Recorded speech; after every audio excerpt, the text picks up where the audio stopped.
और एक वो योग भ्रष्ट वे कि सावधानी करना चाहते थे पर इंद्रियां और मन उन्हें विवश करके विषय में फंसा दिए। तो जो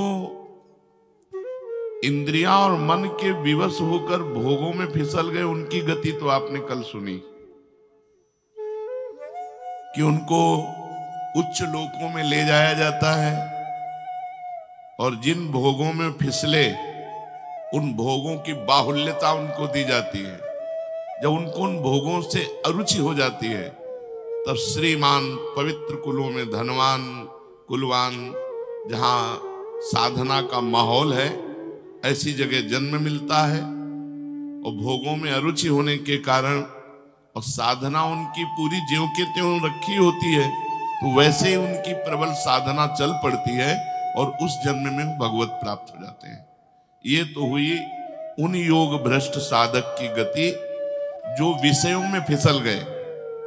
अब दूसरे योग भ्रष्ट साधक, अथवा योगिनामेव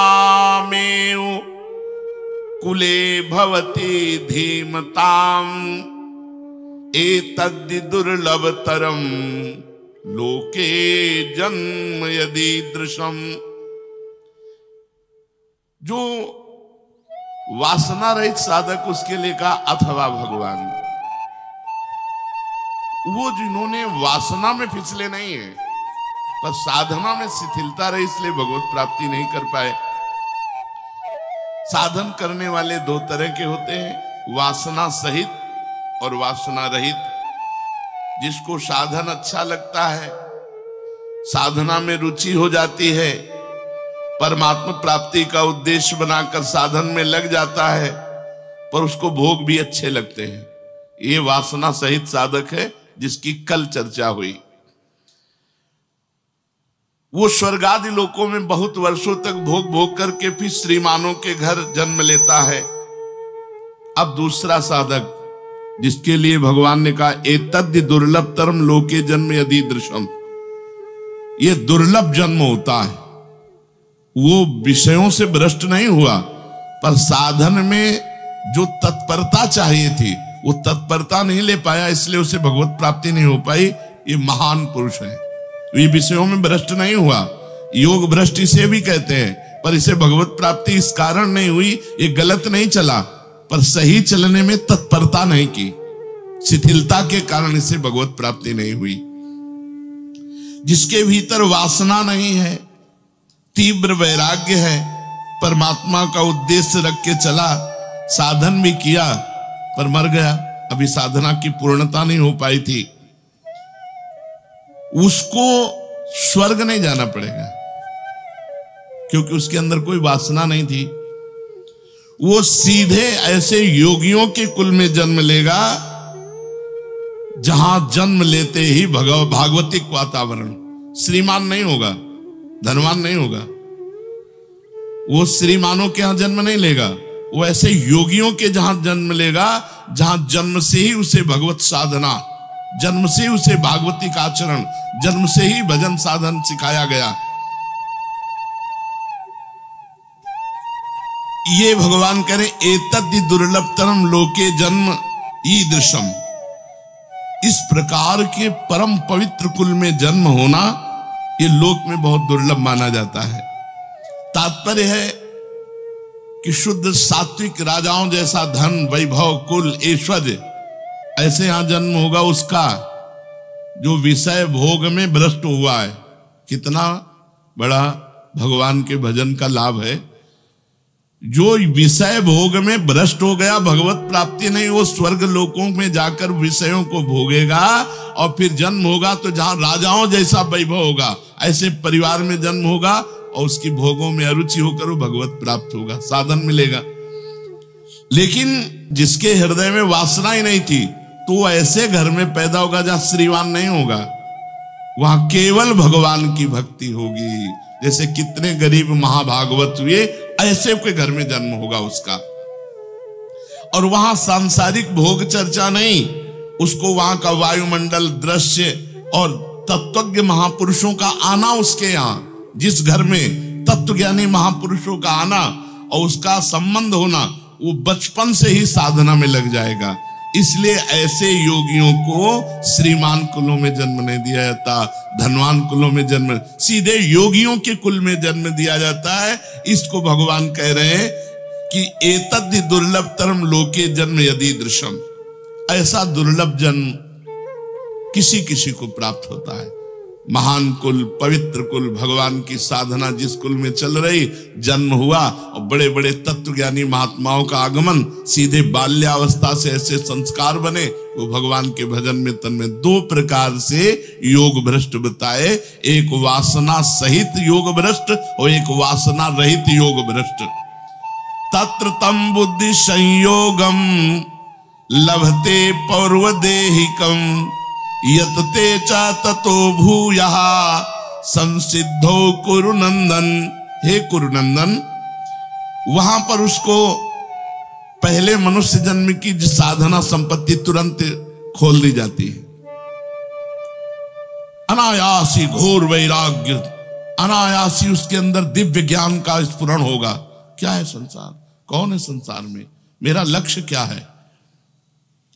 फिर वो जो साधन संपत्ति प्राप्त हुई, उस साधन संपत्ति लेकर वो निकल पड़ा, टिकेगा नहीं,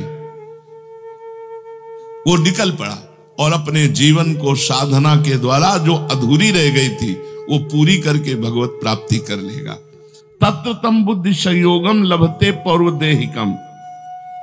अब अपनी पहचान कैसे हो कि हम विषय रहित भ्रष्ट हुए थे या विषय सहित भ्रष्ट हुए थे। भ्रष्ट का मतलब होता है भगवत प्राप्ति ना होना। अगर हमारे इस जन्म में विषय भोग के संस्कार हमें प्रेरित करके बार बार विषयों में लगा रहे हैं, तो हम विषय भोग से भ्रष्ट हुए थे। और अगर घोर वैराग्य में जीवन है, तो जो अधूरी साधना रह गई थी उसकी पूर्ति के लिए आया है योगी। वो किंचन मात्र किसी विषय में स्फुरित होने की तो बात ही जाने दो, आकर्षण ही नहीं, क्योंकि पूर्व की सामग्री उसके पास रखी हुई साधना की। तत्व जीवन मुक्त महापुरुषों के कुल में जन्म होने के बाद उसके वैराग्य की दशा क्या होती है, इस बात को लेकर भगवान कहते तत्र पद आया है पौर्वदैहिकम बुद्धि संयोगम। स्वर्ग आदि लोकों तक के भोगों से वैराग्य, घोर वैरागी, किंचन मात्र कहीं विषय के संस्कार नहीं, और वो सीधे योग मार्ग, भगवत मार्ग का अनुसरण। साधक पूर्व जन्म की साधना सामग्री लेकर के, जैसे किसी को रास्ते पर चलते चलते नींद आ जाए और फिर नींद खुल जाए, ऐसे ही मानो रास्ते चलते चलते भगवत प्राप्ति हुई नहीं थी, मृत्यु जनित नींद आई, फिर खुली, और फिर वो उसी साधना में इतनी तत्परता पूर्वक लगता है कि जब तक भगवत प्राप्ति नहीं हो जाती तब तक वो कहीं विश्राम नहीं मानता। राम काज कीन्हे बिनु मोहि कहां विश्राम। शास्त्रों में जो वर्णन किया गया है वो साधना उसके अंदर जागृत होती, पूर्व साधक की। यतते च ततो भूया संसिद्धो। पूर्व जन्म का बुद्धि योग और पूर्व जन्म की साधना जे भी प्राप्त हुई। अब जैसे भगवान की कृपा से अपने लोगों को कोई विचार थोड़ी करना पड़ा था कि वैराग्य लेना चाहिए, जीवन का लक्ष्य भगवत प्राप्ति है, ये है वो, ऐसा नहीं। जैसे कोई पकड़ करके ले चल रहा है, पूरे जीवन को जैसे कोई पकड़ करके लाया है। वो पूर्व साधन बचपन से ही बताया ना, स्कूल का बस्ता टांगते ही बस विचार में कोई मेरा नहीं, आखिरकार जीवन का लक्ष्य क्या है उसके, ये हमें कोई सिखाया नहीं, ये अपने आप चालू हो गया। तो भगवान कह रहे हैं पवित्र कुल, उत्तम योगियों का कुल, और बचपन से ही उसके अंदर साधना की जागृति हो जाती है। अब उसको संग जो मिलता है वो ऐसे महान पुरुषों का मिलता है जिससे उसकी साधना में जिस कारण त्रुटि रह गई थी उसकी पूर्ति हो जाती है। अब बचपन से ही गुरुदेव भगवान ऐसे मिले जिन्होंने एक बार डाली पूरे जीवन भर वही चली। उनका बच्चा जीवन का एक लक्ष्य है कि एको मिनट भगवान का विस्मरण ना हो। गुरुदेव भगवान की ये बात पूरे जीवन हमारे यहाँ बैठी रही, और जो शास्त्र पढ़े और जो संतों के मिले तो सबकी सार बात यही आती, भगवान का स्मरण, सतत स्मरण। अनन्य चेता सततम यो माम स्मृति नित्य सा तस्या हम सुलभा पार्थ, मैं उसके लिए सुलभ हो जाता हूँ। अनन्य चिंतन, भगवत चिंतन, बस यहाँ जहां त्रुटि हुई भगवत चिंतन की, वही बात रख दी गई सामने कि अनन्य चिंतन होना चाहिए, निरंतर भजन होना चाहिए। उसको साधन की युक्तियां मिल जाती हैं पूर्व जन्म के प्रताप से, और ज्यों ज्यों वो युक्तियों में अनुभव करता जाता है, उत्साह बढ़ता जाता है, इस तरह वो सिद्ध पुरुष हो जाता है। किसी के सहयोग को उसकी जरूरत नहीं होती, क्योंकि उसके पास पूर्व का पूरा सामग्री साधना की बनी रहती। तो भगवान से अर्जुन ने पूछा कि जो भ्रष्ट हो जाते हैं उनकी क्या गति होती है, तो भगवान ने 2 योग भ्रष्ट बताए। एक विषय सहित, जो विषय में भ्रष्ट होते हैं उनको लोक लोकांतरों को भोगों का भोग भोगाकर, और फिर यहाँ धनवान राज संपत्ति, कुल संपत्ति, वैभव संपत्ति जिनके है उनके कुल में जन्म लेकर वहां भोगों से अरुच कराकर भगवान के भजन में लगाकर भगवत प्राप्ति कराई जाती है। और ये किसी लोक में नहीं जाएगा, सीधे शरीर छूटा और योगियों के कुल में जन्म होगा, पवित्र कुल में जन्म होगा, और बचपन से ही भगवत साधना की बात उसकी जागृत हो जाएगी, और वो कठोर वैराग्य घोर साधना करके इसी जन्म में भगवत प्राप्ति कर लेगा। अर्थात दोनों को भगवत प्राप्ति होगी, दोनों महासुख में रहेंगे, किसी में कमी नहीं रहेगी। इसलिए भजन करने वालों का 10 दिशाओं में मंगल ही होता है। भाव को भाव अनख आलसहु, नाम जपत मंगल दिश दशहु। पूर्वाभ्यासेन तेनैव ह्रियते रवसोऽपिशः, जिज्ञासुरपि योगस्य शब्द ब्रह्माति वर्तते। वो जो श्रीमानों के कुल में जन्म हुआ, या वो जो योगियों के कुल में जन्म हुआ, अब वो भोग में वशीभूत नहीं होगा। पूर्वाभ्यास जो उसका भजन का था, पहले जन्म में जो किया हुआ साधना है, वो उसको खींचता है परमात्मा की तरफ, भगवान की तरफ खींच। बिल्कुल ऐसे दिखाई दे रहा था जैसे मुझे कोई खींच रहा है, भागो संसार से भागो, एकांत सेवन करो, निरंतर भजन परायण रहो, संत महात्माओं का संग करो, भागो स्वयं संत बनो। ये बिल्कुल अंदर होता था, हमको किसी ने नहीं कहा, किसी ने सिखाया नहीं, किसी के संग का प्रभाव नहीं पड़ा, स्वयं खींच रहा था, भागो संसार से।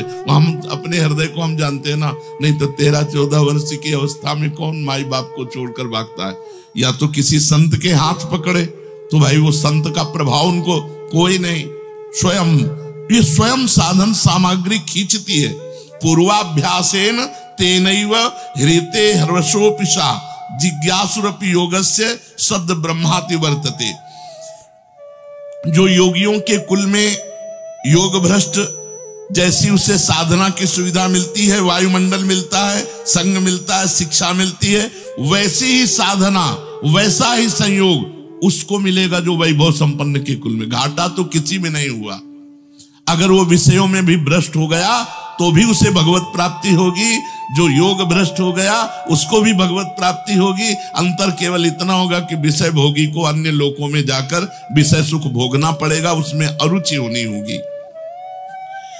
भगवान कह रहे हैं कि उसको फंसेगा नहीं। मान लो धन संपत्ति कुलवान के घर में जन्मा तो सुख सुविधा में फंसेगा नहीं, वो छोड़ करके भगेगा, क्योंकि उसका पूर्वाभ्यासेन तेनैव ह्रियते ह्रवसोऽपिवा, उस साधना के बसीभूत होकर घसीटता हुआ साधन उसे परमात्मा की तरफ खींचेगा।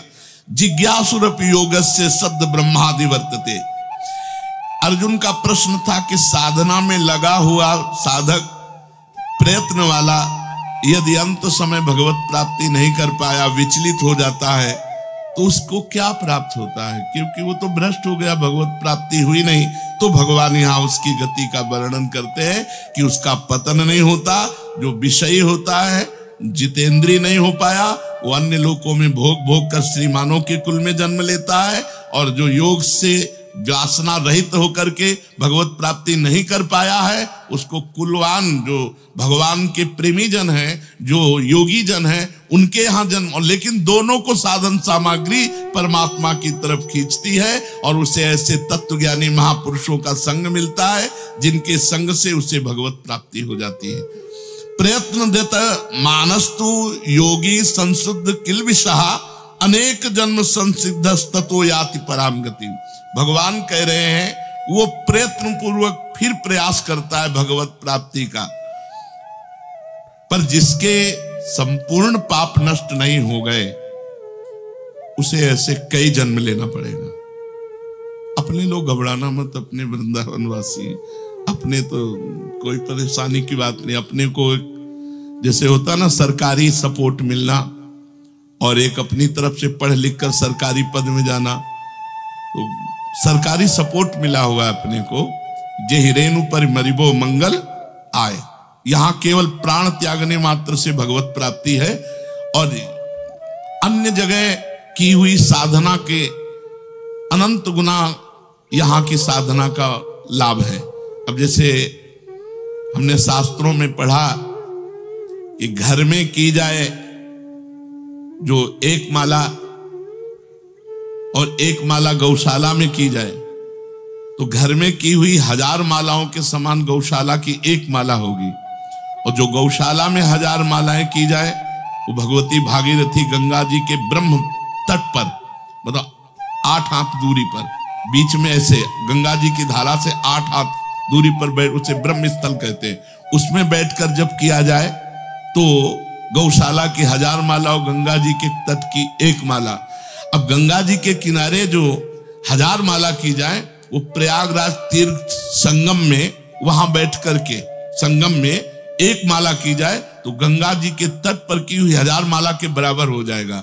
और प्रयागराज संगम के तीर्थराज के तीर्थ स्थल पर जो 1000 माला की जाए वो काशीपुरी में एक माला की जाए तो उसके बराबर हो जाएगी। भगवान विश्वेश्वर विश्वनाथ जी की नगरी है, और काशी में हजारों मालाएं की जाए और वृंदावन में एक बार बोल दिया जाए तो बराबर हो जाएगा। अब आप विचार करो, वृंदावन धाम की बराबरी कोई कैसे कर सकता है? कोई वृंदावन धाम की बराबरी कैसे कर सकता है, जहां काशीनाथ भी कहते हैं कि मुझे यहां चरण रज मिल जाए और इस रज में जो रज शिव सनकादिक याचत सो रज शीस चढ़ाऊं, किशोरी तेरे चरणन की रज पाऊं। तो आप लोग मत घबरा जाना कि जो भगवान यहां कह रहे हैं कि अगर पाप रह गया उसका, निष्पाप नहीं हुआ, तो अनेक जन्म संसिद्धस ततो याति पराम गतिम, अभी उसके और जन्म लगेंगे और वो साधना करके परम गति को प्राप्त होगा। वैराग्यवान योग भ्रष्ट तो तत्वज्ञ जीवन मुक्त योगियों के कुल में जन्म लेने और वहां से विशेषता यत्न करने के कारण उसी जन्म में भगवान को प्राप्त हो जाएगा। लेकिन जो श्रीमानों के कुल में जन्म हुआ, विषयी रहा,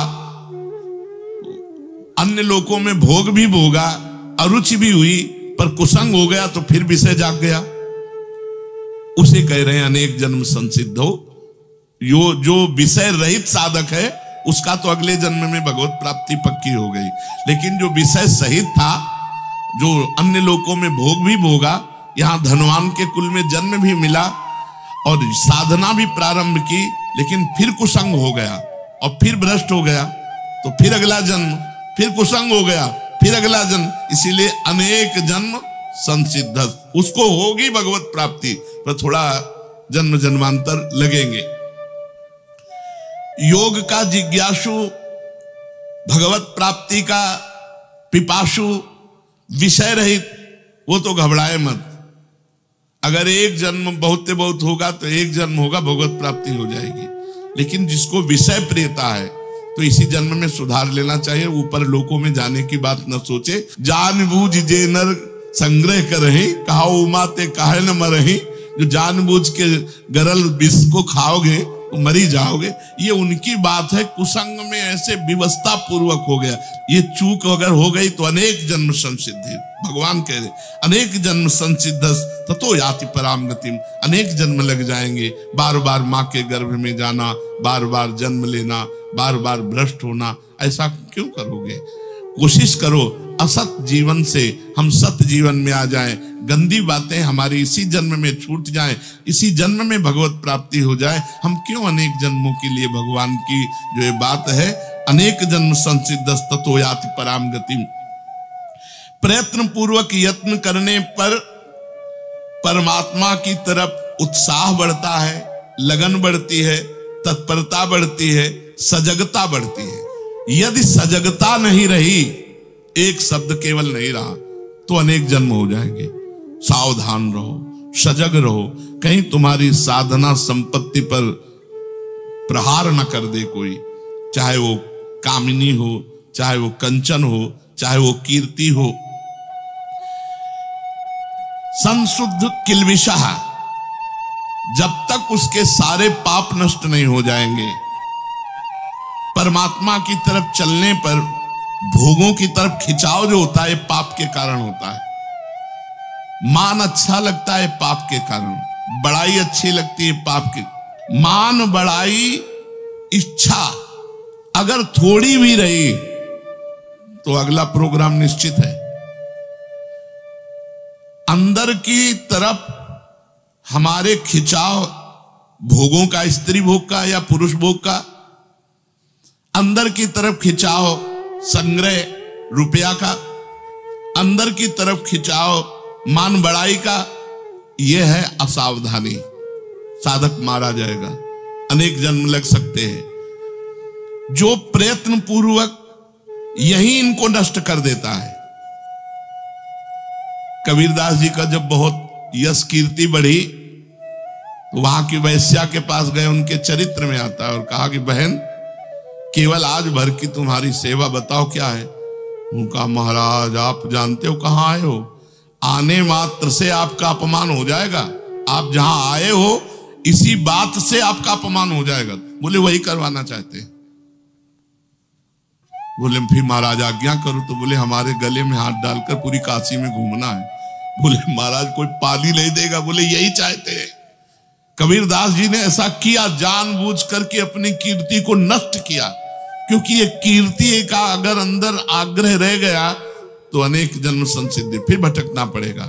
बहुत ध्यान दे दो, अगर अंदर आकर्षण स्त्री भोग का, पुरुष भोग का है, मिटाओ इसको, नहीं आगे हमको ले जाएगा, बार बार मां के गर्भ में जाना पड़ेगा। अगर रुपए का है, अगर मान बड़ाई का है, तो अभी पाप नष्ट नहीं हुई, हृदय मलिन है और अभी आपका जन्म निश्चित है। ये आप अपने जन्म को देख लो कि हमारा जन्म होगा कि नहीं। आप तो वृंदावन वासी हैं, आपका तो अलग ही है क्षेत्र, पर धाम का अनन्य निष्ठा रखिए, अनन्य भाव रखिए। अनेक जन्म संसिद्धि, पहले मनुष्य जन्म में प्रयत्न करके अंतःकरण को शुद्ध करने का, अंत समय में विचलित हो गया, फिर अगला जन्म हुआ, फिर विचलित हो गया, तो किसी जन्म में जाकर वो विचलता छूटती है और वो भगवत प्राप्त होता है। वो योग भ्रष्ट जो विषयों से, और जो निर्विषयी योग भ्रष्ट हुआ है, वो अगले जन्म में ही भगवत प्राप्ति कर लेता है। और जो वृंदावन वासी हैं वो इसी जन्म में भगवत प्राप्ति कर लेते हैं। श्री राधा वल्लभ लाल।